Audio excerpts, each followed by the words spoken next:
तो ये है वो जगह जहां पे सूरज और पंकज को कैद करके रखा है।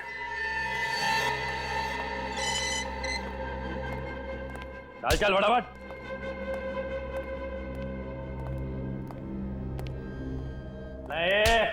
चलो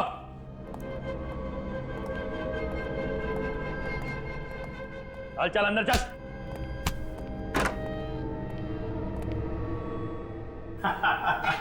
आओ मेरे मेहमानों, आओ। अब तक तो तुमने देख लिया होगा ये मेरा छोटा मोटा कारोबार। तुम? आप लोग हमारी दुकान पर क्यों आए? क्रॉकरी बेचना कोई गुनाह है क्या? सर, ये वही सागर है जिसकी होलसेल मार्केट में सिरामिक्स की दुकान है। हाँ, सागर, सागर।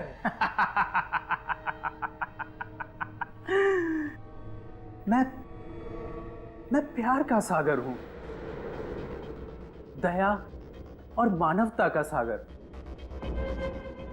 दिल दरिया है मेरा। मैं तो सिर्फ एक समाज सेवक हूं। इंसानों का दिया इंसानों को ही लौटा देता हूं।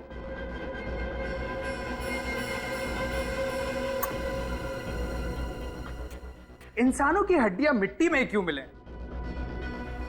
इन हड्डियों से बर्तन क्यों ना बनाए जाएं? हैं?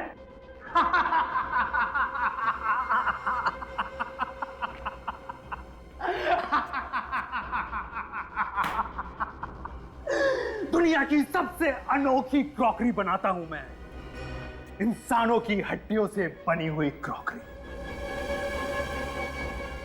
और इस बार तो कुछ अनोखा डिजाइन करना होगा, कुछ स्पेशल, जिसमें सीआईडी अफसर्स की हड्डियां हो।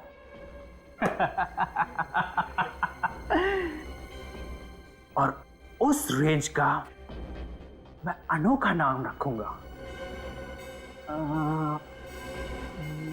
हाँ, सीआईडी स्पेशल रेंज। सब कुछ बिक जाएगा, सब कुछ बिक जाएगा। चुप!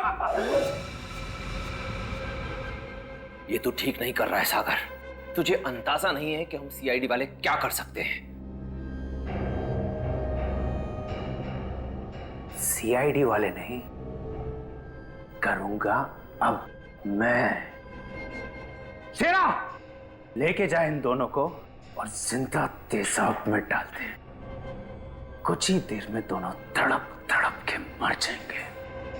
उसके बाद इन दोनों की हड्डियों से बनेगी सीआईडी स्पेशल क्रॉकरी। लेके जाओ।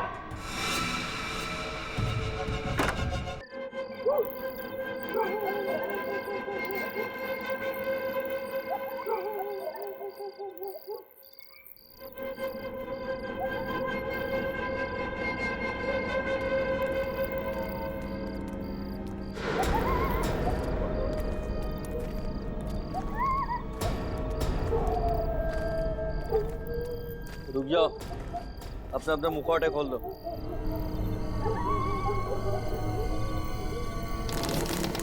जाओ अंदर।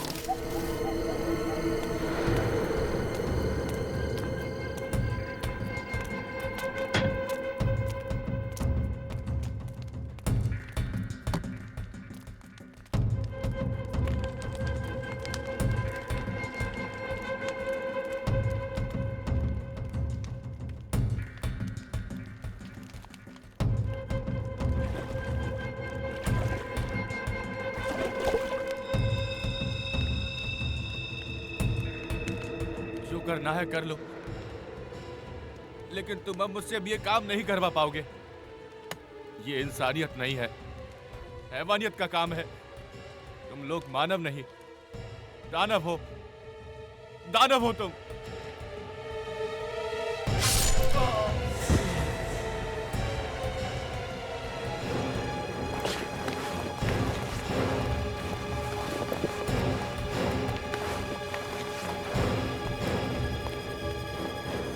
कान खोल कर सुन लो, जो हमारे खिलाफ आवाज उठाएगा उसे हमेशा के लिए सुला देंगे हम।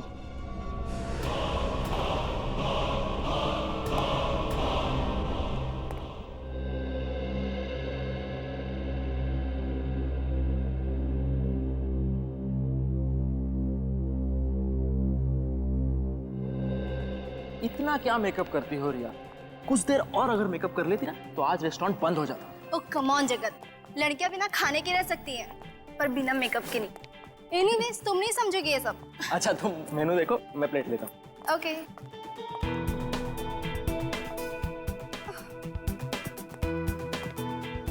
ये कितना ऑयली है, मैं नहीं खाऊंगी ये सब। रिया थोड़ा खाने से कुछ नहीं होता है। नहीं, मुझे तो अपना 6 किलो वेट और कम करना है। एक काम करती हूँ, मैं सूप ले लेती हूँ। मैडम जी इतनी डाइटिंग करोगी तो एक दिन हवा में गायब हो जाओगी। ठीक है, तो ये ग्रैब सूप है, वो ले लो। ठीक है ओके। उफो, यहाँ तो सूप बॉल ही नहीं है। Sorry ma'am, 1 minute please. Thank you.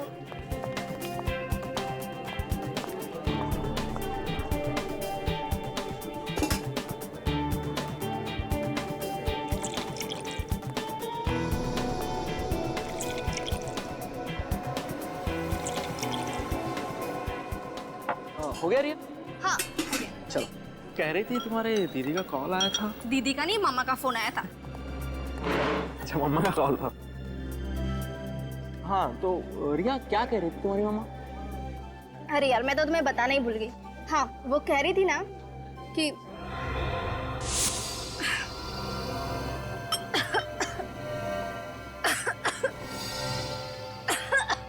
क्या हुआ रिया? कैसा तो लग क्या हुआ रिया? क्या हुआ?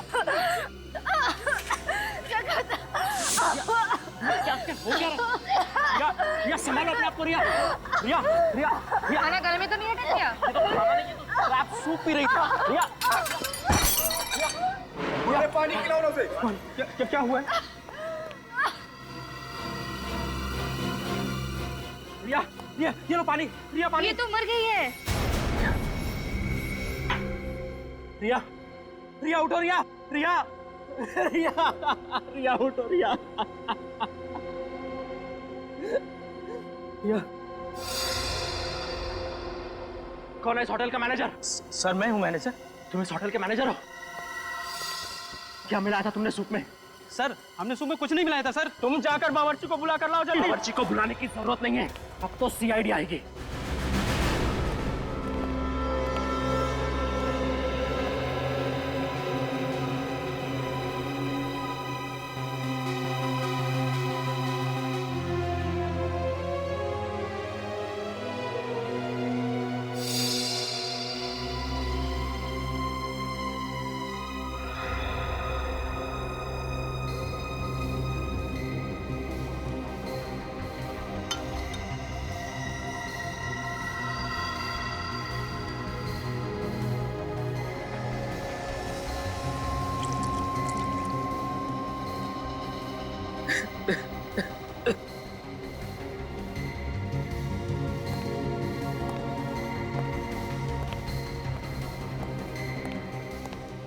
कैसे हुआ ये सब?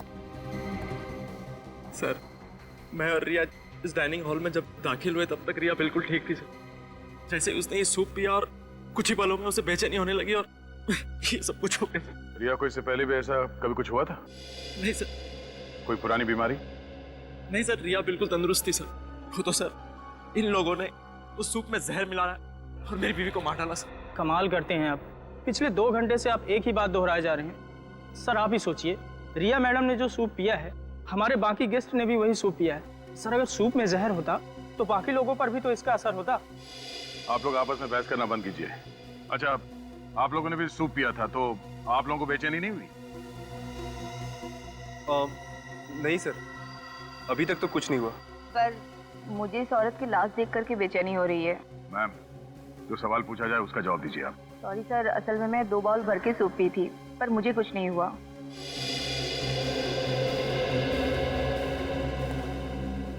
हाँ बुरी, कुछ पता चला? सर पूरी बॉडी अच्छी तरह से चेक कर, बॉडी में जहर का कोई सिम्टम नहीं है सर। कोई सिम्टम नहीं है? कुछ समझ में नहीं आ रहा। इन लोगों ने भी वही सूप पी और इन्हें कुछ नहीं हुआ, सब नॉर्मल है। तो आप क्या करें सर? डेड बॉडी को फोरेंसिक भेज दो। तो जिसने ये सूप बनाया उससे मिलते हैं। इस होटल का रसोई घर चेक करते हैं। सर आप यकीन करिए, सूप में जहर बिल्कुल नहीं था। रिया मैडम की मौत एक हादसा है। सर अगर आप चाहें तो मैं और मेरा पूरा स्टाफ आपके सामने सूप पीकर दिखाते हैं।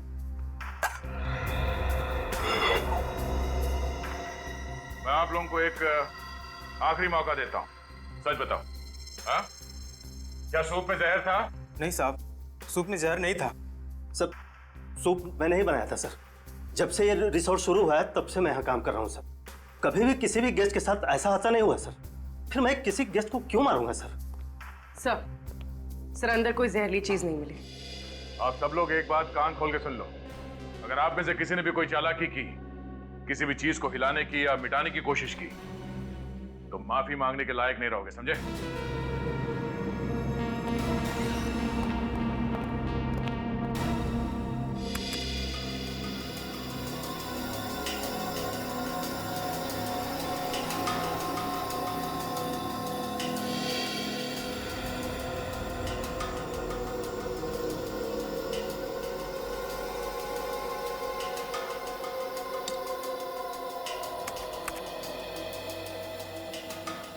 सर इस बात पर तो कोई भी विश्वास नहीं करेगा। जानता हूँ तारिका, और खास तौर पर वो प्रद्युमन तो बिल्कुल विश्वास नहीं करेगा। उसे समझाने के लिए तो ये सब कुछ दोबारा से करना पड़ेगा। क्या समझाना चाहता था तू साळुंकी? कि रिया के सूप में जहर था? जहर नहीं था बस। मैं रेहा का सूप और बाकी खाने की चीजें टेस्ट कर चुका हूँ। रेहा की मौत जहर की वजह से नहीं हुई। जहर की वजह से नहीं हुई तो फिर हुई कैसे मौत? एलर्जी से। एलर्जी से? हाँ बॉस। जैसे ही रेहा ने वो क्रैब सूप पिया, उसके फूड पाइप में स्वेलिंग होने लगी। वो सूजने लगा, जिसने ट्रैकिया पर प्रेशर डाला और उसकी वजह से इसका दम घुट गया और ये मर गई। तो अगर रिया की मौत एलर्जी से हुई है, जहर से नहीं, तो फिर इसके पति का शक भी सही नहीं है। कोई केस है ही नहीं बॉस, केस तो है। रिया का केस नहीं है, लेकिन एक और केस आप लोगों का इंतजार कर रहा है। वो क्या? तो होटल में से जो प्लेट, चम्मच और बोल आप लोग लाए थे, उसमें से एक अजीब बात पता चली है। अजीब बात मतलब? बताता हूं, आइए।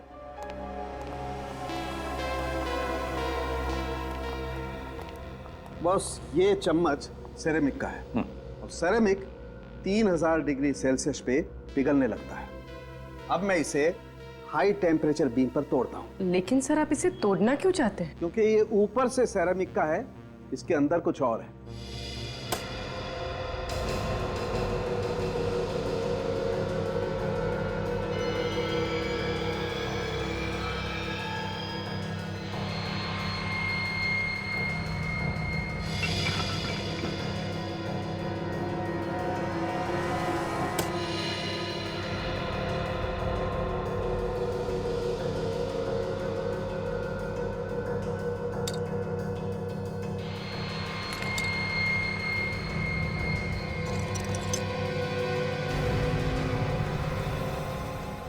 यार साळुंखे, ये तो हड्डी है। हाँ बॉस, ये एक हड्डी ही है। और चौंकाने वाली बात यह है कि किसी जानवर की हड्डी नहीं है, बल्कि ये एक इंसान की हड्डी है। क्या? इंसान की हड्डी? हाँ, किसी इंसान की पेल्विक बोन को काटकर उस पर सेरेमिक कोटिंग की गई है। लेकिन ये कैसे हो सकता है सर? हो सकता है, मैं बताता हूं। बॉस, हजारों साल पहले भी लोगों ने इंसान की हड्डियों से क्रॉकरी बनाई है। ये देखो, ये जो चम्मच है, ये किसी ने छोटे बच्चे की उल्ना, ये हाथ की ऊपर वाली हड्डी को तराश के बनाई है, जैसे कि वो चम्मच बनी है। और इतना ही नहीं बॉस, वो जो प्लेट आप लोगों को होटल से मिली है, उसमें तो एक नहीं, अलग अलग 12 इंसानों की हड्डियां मिली हुई हैं। उस प्लेट में 12 लोगों की हड्डियां मिली है? हाँ। माय गॉड, कौन कर सकता है ये? ये तो कोई ऐसा आदमी कर सकता है जिसका मानसिक संतुलन पूरी तरह से बिगड़ गया है। पता लगाना पड़ेगा होटल से कि उनको क्रॉकरी कौन सप्लाई करता है।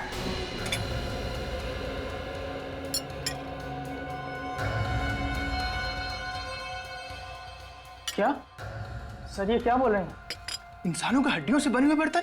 हाँ, और ये सारे बर्तन हम ले जा रहे हैं ताकि चेक करके देख सके कि ये भी वैसे ही इंसानों की हड्डियों से बने हैं या नहीं। और अगर सब के सब जेल की हवा नहीं खाना चाहते हो तो जल्दी से बताओ, ये इंसानी हड्डियों से बनी क्रॉकरी इस रिसोर्ट में कहां से आई है? सर हम तो बावर्ची हैं, सामान खरीदने और पसंद करने की जिम्मेदारी तो मैनेजर साहब की है। नहीं सर, मैंने ये क्रॉकरी बिल्कुल पसंद नहीं की सर। सर आज एक सेल्समैन आया था सर, उसने ये सैंपल के तौर पर दिया। सर महंगाई कितनी बढ़ गई है, इतने बड़े रेस्टोरेंट में भी क्रॉकरी का बजट नहीं है, सैंपल से काम चला रहे हैं। ये सैंपल की क्या कहानी है? हाँ सर, आज सुबह एक सेल्समैन आया था, उसने ये सैंपल दिखाते हुए कहा कि अगर ये क्रॉकरी सबको पसंद आ जाए तो इसे होलसेल में ऑर्डर कर देना। कुछ बताया उसने? किस कंपनी से आया था वो? हाँ, मैंने उससे कंपनी का नाम पूछा था तो उसने बताया कि उसके बॉस की कोई बहुत बड़ी कंपनी नहीं है, वो लोग कुछ हस्तकला का उनका छोटा मोटा कारोबार है। अगर उसे होलसेल में ऑर्डर की उम्मीद थी तो उसने अपना नाम, पता या फोन नंबर तो दिया ही होगा ना? हाँ सर, उसने अपना नाम धवल बताया था सर, और नंबर भी दिया है। सेल्समैन धवल।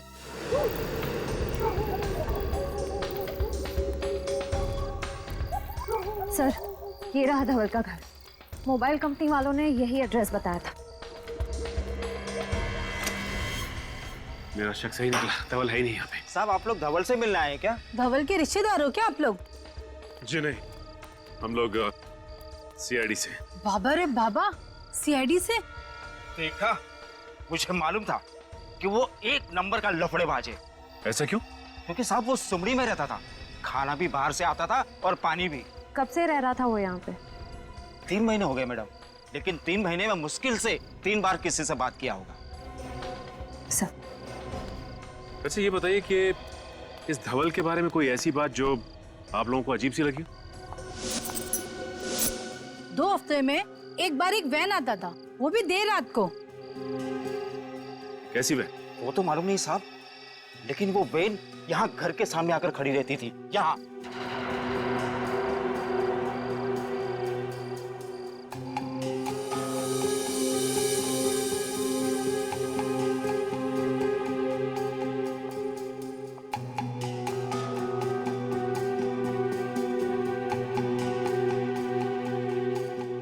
धवल और दूसरा आदमी उसमें से बड़ा बड़ा कार्टून निकाल के घर के अंदर ले जाता था। ठीक है, अगर आप लोगों की जरूरत पड़ेगी तो हम बुलाएंगे, आप लोग यहीं रुकिए। जी। क्या श्रेया, कुछ मिला क्या? सर ये देखिए, शायद धवल की फोटो है ये। धवल की फोटो? इस फोटो को देखिए, क्या यही धवल है? हाँ साहब, यही धवल है।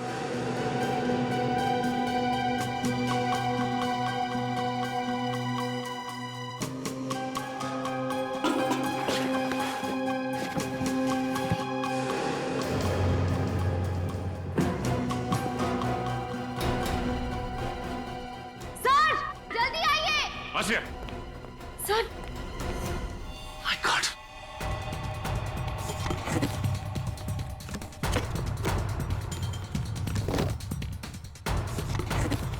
Oh no!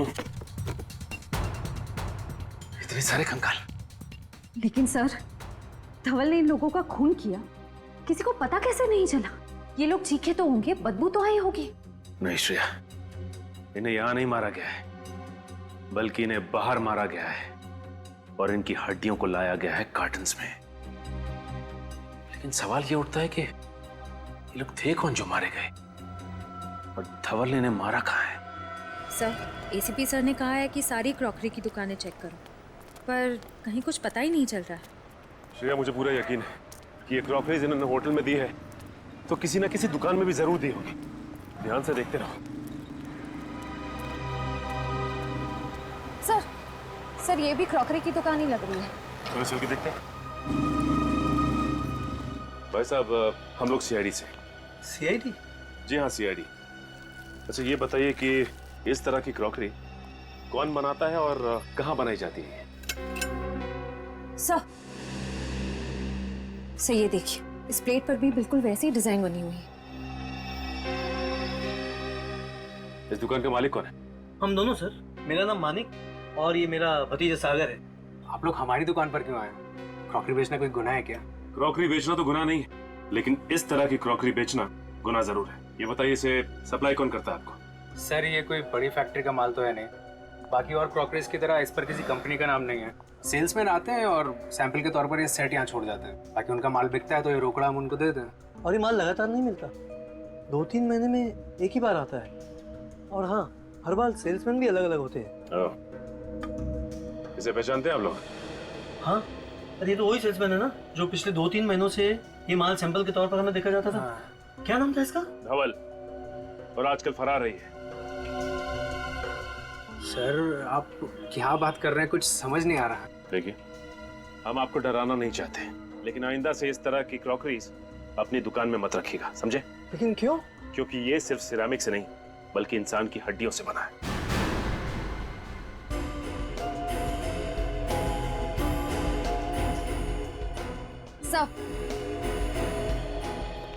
सर ये देखिए, वैसी ही प्लेट है और वैसा ही बोल है, रिपेयर और रिपेंट करने के लिए पीछे रखा हुआ था।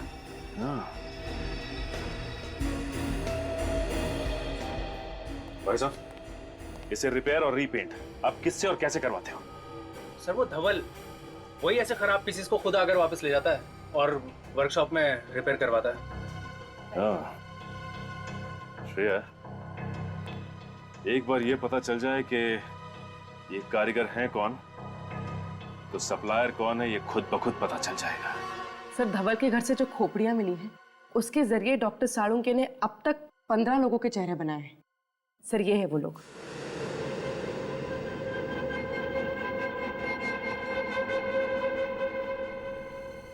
सर ये सारे लोग लावारिस हैं और इनका कोई भी रिकॉर्ड हमारे पास नहीं। धवल कहाँ रहता था? सर दहीसर के पास किसी रजाना गांव में। दहीसर के पास किसी रजाना गांव में? इस रजाना गांव के पास तो कोई मुर्दाघर है, और ये जो कोई भी ये सब कर रहा है तो जरूर कहीं ज्यादा दूर नहीं जाएगा लाशों के लिए। रजाना गांव के पास के मुर्दाघर से ही लाशें उठाई होंगी उसने। पता लगाओ इस मुर्दाघर से। उस समय से मुझे ऐसा लग रहा था कि मुर्दाघर से कुछ लाशें कम हुई है, लेकिन जब आपने कंकाल की मदद से बने हुए चेहरे दिखाए तब मुझे यकीन हुआ। आप यहाँ के एडमिनिस्ट्रेटर हैं, आपके नाक के नीचे लाशें गायब हो रही हैं, आपको पता नहीं चल रहा है? मुझे अपने स्टाफ पर जरूरत से ज्यादा विश्वास था, गलती मेरी है सर। ये हमें देख के भाग क्यों गया? पता नहीं। हमारे बारे में से कुछ बताया था क्या? सिर्फ इतना है कि सीआईडी गायब लाशों की इंक्वायरी कर रही है। दरवाजा खोलो। देखो तुम बच के जा नहीं सकते, खोलो दरवाजा।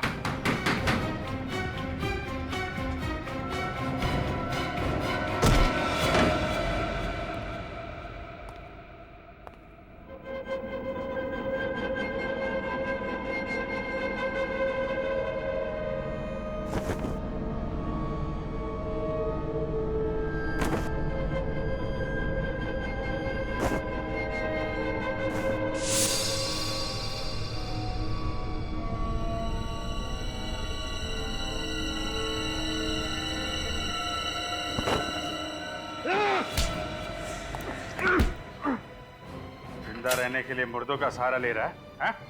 छोड़ दो मुझे, जाने दो। कहाँ जाएगा? तुझे तेरी मंजिल तक तो हम लेकर जाएंगे। लाशों की चोरी करता है। ये करता था लाशों की चोरी? हाँ, और ये मत पूछना कि लाशों के साथ ये क्या करता था। ले चलो इसे। कुछ साबित नहीं कर पाओगे इंस्पेक्टर, कुछ भी नहीं।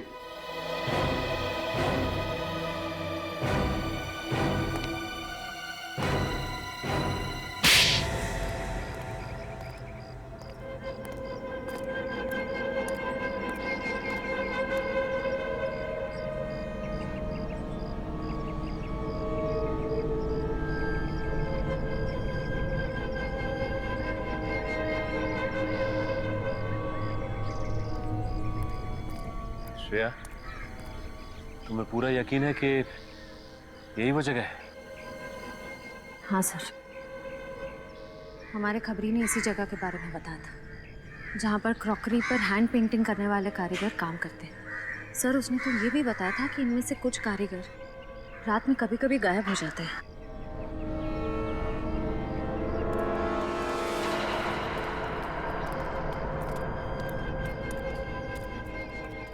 जी कहिए। हमें क्रॉकरी पे। देखिए मैम, हम क्रॉकरी नहीं बेचते, आपको शायद कुछ गलतफहमी हुई मैम। हम लोग तो बस यहाँ के कारीगर हैं और इसमें पेंटिंग करते हैं। हमें भी ऐसे कारीगर की तलाश है जो इस तरह की पेंटिंग कर सके। ये देखिए,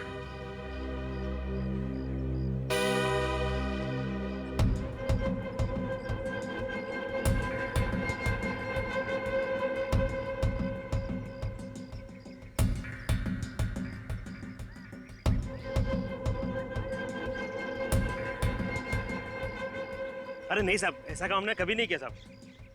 लेकिन हमने तो सुना है कि ऐसा काम आपके वर्कशॉप में होता है। इतना बारीक और सुंदर काम आप ही लोग करते हैं। देखिए, आप ये काम करेंगे तो हम आपको पैसे देंगे।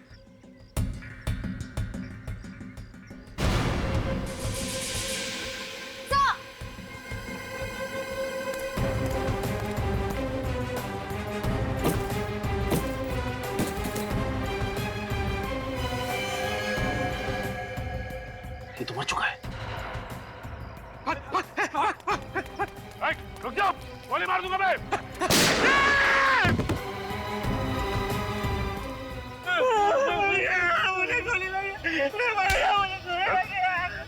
कोई गोली वोली नहीं लगी तुझे, हवा में फायर किया मैंने। अच्छा, गोली नहीं लगी।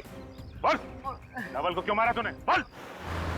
सर 5 घंटे से गाड़ी में बैठे हुए हैं सर।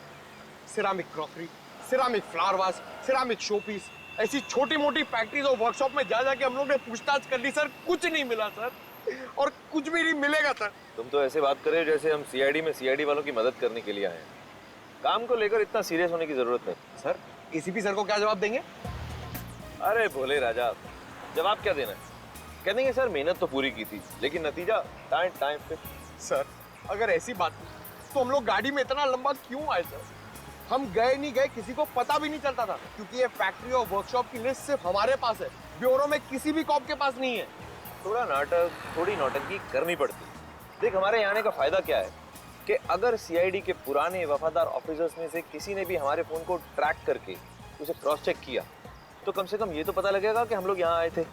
कितने स्मार्ट है सर आप। कोई नया डायलॉग बोल। अच्छा, एक फैक्ट्री है ये 1978 से बंद पड़ी हुई है, वहाँ मिट्टी के बर्तन बनते थे, चल के वो भी देख लेते हैं। सर वहाँ भी कुछ नहीं मिलने वाले, मुझे बहुत भूख लग रही है, सीधा लंच खाने चलते हैं। और तुम मुर्दाघर में लाशों की हिफाजत करने के बजाय उनका सौदा करते थे, हाँ या ना? हाँ सब किया था, लेकिन मैं तो सिर्फ लावारिस लाशों का ही सौदा किया करता था साहब, बस लावारिस लाशों का ही। धवल क्या करता था? क्या करता था वो लाशों की हड्डियों के साथ?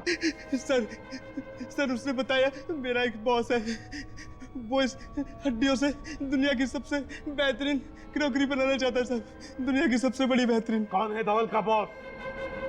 कौन है वो बॉस? बताओ। नहीं पता साहब, नहीं पता, माँ की सब, मुझे कुछ नहीं पता साहब, मुझे कुछ नहीं पता साहब, मुझे छोड़ दो। ले जाओ इसे, ले जाओ इसे सचिन। और तुम दोनों धवल का खून क्यों किया? हमने खून नहीं किया साहब। साहब हमने कुछ नहीं किया साहब, हमने कुछ नहीं किया तो फिर भाग्य क्यों मारा? साहब हम अपना काम कर रहे थे साहब, धवल जी तो गुंडों के साथ आए और कहा कि सीआईडी आ रही है, वो डर के भागने की कोशिश मत करना, नहीं तो सीआईडी वालों को शक हो जाएगा साहब। साहब पता नहीं अचानक क्या हो गया, धवल जी वहीं पे गिर गए साहब, और साहब गिरते वो मर गए साहब। बताओ, तुम्हें मालूम था ना कि वो क्रॉकरी इंसानी हड्डियों से बनती थी? हाँ साहब, हम गरीब आदमी है साहब, हमें क्रॉकरी पेंट करने का 20,000 रुपया मिलता था साहब। साहब हम मना नहीं कर सकते साहब, अगर काम करने से कोई मना करते ना साहब, सब उनको भी मार के उनकी हड्डियों की क्रॉकरी बना देते साहब। है कहाँ ये फैक्ट्री? कहाँ है फैक्ट्री? बताओ जल्दी। साहब गुंडे हमारी आंखों में पट्टी बांध कर ले जाते थे साहब, हम नहीं जानते साहब। आंखों पर पट्टी बांधते थे? तो अभी यहाँ पर अपनी आंखें बंद करो और बताओ कहाँ लेके जाते थे वो? कैसे लेके जाते थे? आंखें बंद, याद करो। वो साहब पनवेल की जरी चौक से हमें कार में बिठाते थे साहब और लोनावाला की तरफ लेके जाते थे साहब।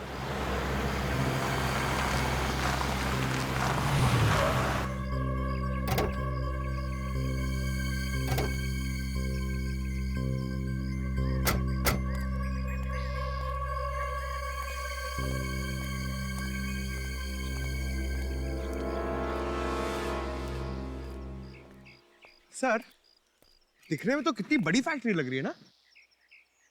अब चलें यहाँ से सर, मुझे बर्गर खाने का बहुत मन कर रहा है। और वैसे भी उन लोगों को मालूम पड़ जाएगा ना कि हम लोग यहाँ पे आए थे। अब जब यहाँ तक आ ही गए हैं तो अंदर भी देख लेते हैं। आजा सर।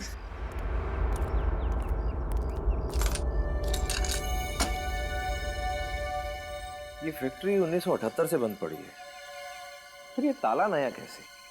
सर, अभी तो आपने कहा था कि हम लोग सीआईडी का काम करने नहीं आए, तो ये ताला नया हो कि पुराना, आपको क्या फर्क पड़ता है? अरे बुद्धू, यही तो मौका है। देख, अगर कोई काम की चीज हाथ नहीं लगी तो बोल देंगे सर हमें कुछ भी नहीं मिला। लेकिन अगर कोई सुराग या सबूत हमारे हाथ लग गया तो सोच, पूरे शहर में ढिंडोरा पिट जाएगा कि सूरज और पंकज ने इतना मुश्किल केस अकेले ही सॉल्व कर लिया, जिसे सीआईडी के बड़े बड़े दिग्गज भी सॉल्व नहीं कर पाए थे। हाँ सर। समझा? एक काम कर, आसपास जरा जाकर देख, कोई मिलता है क्या? मैं ये ताला तोड़ने की कोशिश करता हूँ। Okay sir.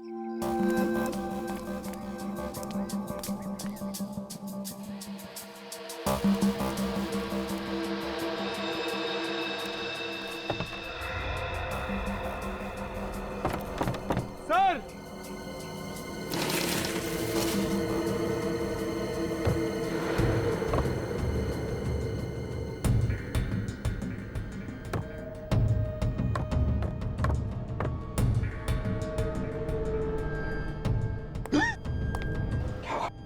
सर हड्डी। चुप। सर, मैं कह रहा हूँ अभी भी वक्त है। दया सर और अभिजीत सर को बुला लीजिए। ये जगह बहुत डरावनी है सर, मुझे बहुत डर लग रहा है। ऐसी छोटी मोटी तहकीकात के लिए उन्हें बुलाने की क्या जरूरत है? खुद कुछ नहीं करेंगे क्या? चुपचाप मेरे पीछे आओ, देखिए इस कमरे में है क्या।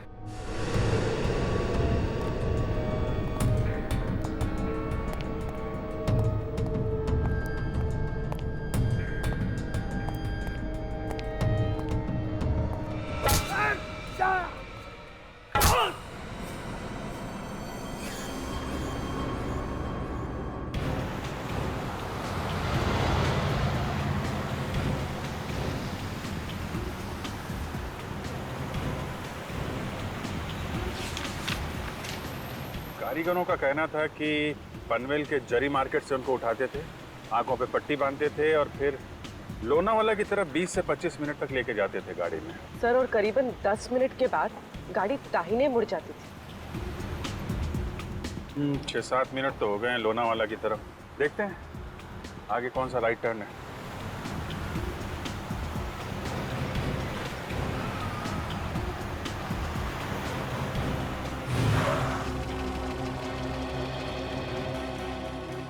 चिरंगी लेन, चिरंगी लेन, यही हो सकता है। इधर ले लो।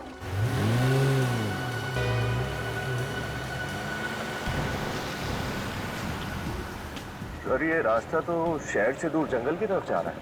सर, उम्मीद है कि उन कारीगरों का अंदाजा सही होगा। पूर्वी 6 महीने से लगातार उन लोगों को इसी रास्ते पे लेके जा रहे हैं। उनका अंदाजा गलत नहीं होगा कि सूरज और पंकज का भी मोबाइल आखिरी बार यहीं पे ट्रैक किया गया था। इधर ही चलो।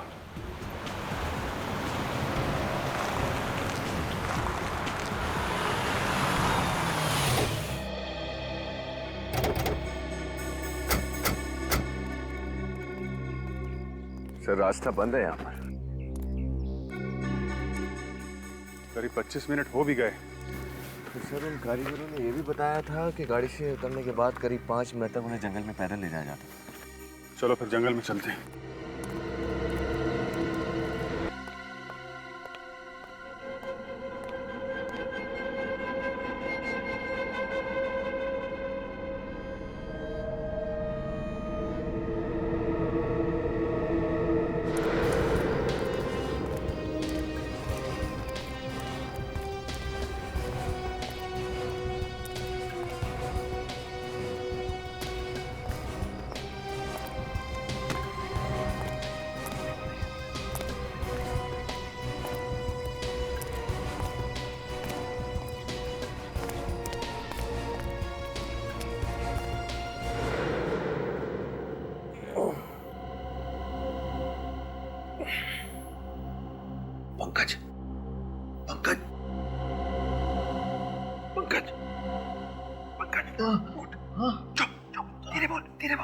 धीरे बोल।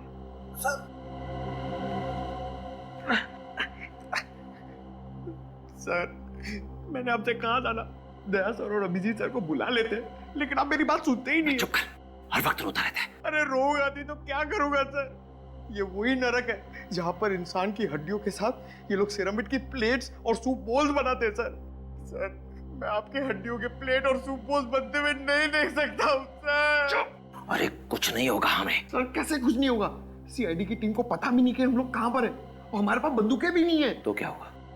भूल गया सीआईडी की ट्रेनिंग? हम सीआईडी वालों को बंदूक नहीं, हाथों से लड़ना भी सिखाया जाता है। और आज हम सिर्फ सीआईडी की इज्जत के लिए नहीं, अपनी जान के लिए भी लड़ेंगे। अभी सुन, ये मेरी पतलून को थोड़ा सा ऊपर कर। हाँ? पतलून को ऊपर कर। अरे पकड़ना इधर। और ये मोजे में से ये स्ट्रैप, हाँ ये स्ट्रैप को पकड़। हाँ मेरा सर। हाँ चल ठीक है। हाथ में आ गया सर। अब देख क्या रहा है, काटना रस्सी। सर आप कितने स्मार्ट है सर। पुराना डायलॉग।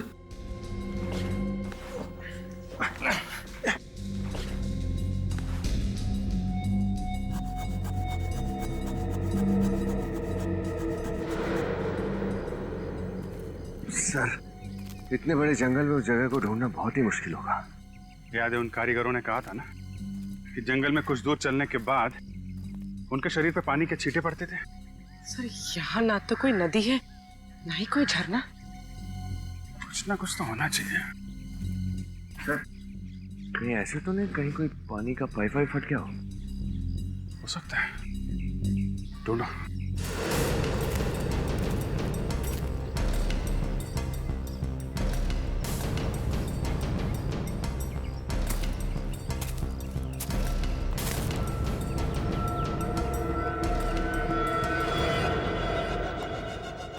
जा रहे शेरा, देख क्या उन दोनों सीआईडी ऑफिसर्स को। अब तक तो होश आ गया होगा, कब से तड़प रहा हूं उन दोनों से मिलने को। जा देख क्या जल्दी। Yes boss.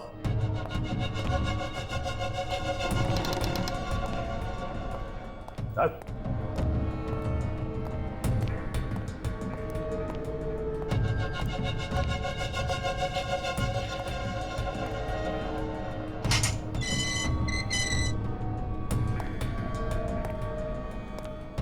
ओए, उठो, ओए, हट, हट।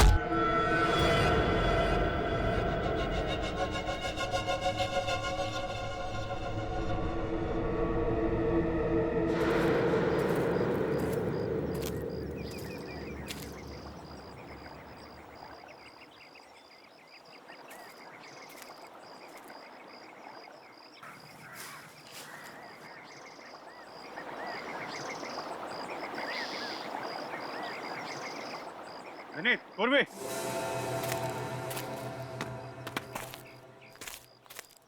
यहाँ अंदर पानी का पाइप जा रहा है।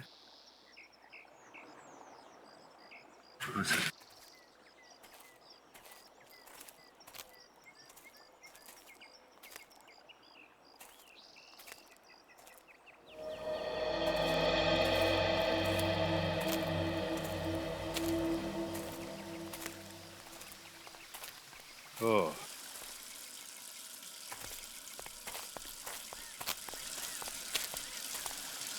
यहाँ पे पानी की पाइप फटी हुई है। तो लगता तो हम सही जगह आ गए। सही करो विनीत, यहीं कहीं आसपास होगी वो जगह।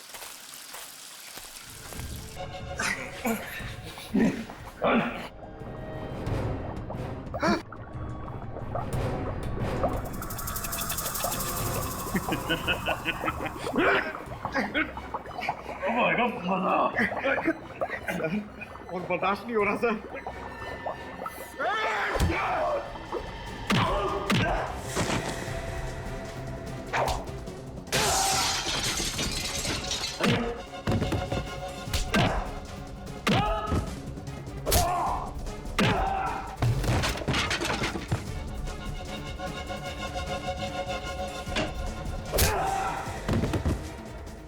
सीआईडी की हड्डियों से क्रॉकरी बनाएगा।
बस तेरा खेल खत्म। मैंने कोई जुर्म नहीं किया, मैंने कोई जुर्म नहीं किया। ये तो एक कला है। कला। इंसानी हड्डियों से बर्तन बनाना ये कला है। बर्तन बनाना कोई जुर्म थोड़ी है। मैं तो मुर्दा घर से सिर्फ उन्हीं लाशों को खरीदता था जो लावारिस होती थी, क्योंकि मैं नहीं चाहता था कि उन लाशों की हड्डियां जमीन में गलकर मिट्टी बन जाए। जब तुम्हारा काम मुर्दों की हड्डियों से चल रहा था तो फिर मासूम लोगों की जानें क्यों ली? जो भी मेरे रास्ते में आया, जिसने भी मेरे कारोबार में दखल देने की कोशिश की, मैंने उसकी जान ली।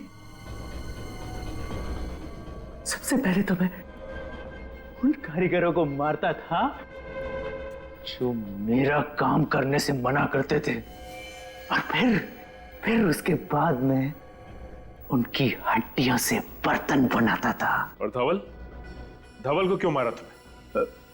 धवल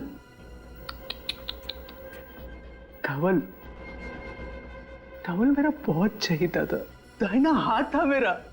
लेकिन क्या करें, आप लोगों ने उसको पहचान लिया और धंधे की वजह से मुझे उसको मारना पड़ा। अब आज के बाद अपनी खुद की हड्डियों के अलावा और किसी की भी हड्डियों को महसूस नहीं कर पाओगे। मेरी हड्डियां मरने के बाद मैं अपनी हड्डियों से भी बर्तन बनाऊंगा। इस तपस्या को कोई भंग नहीं कर सकता।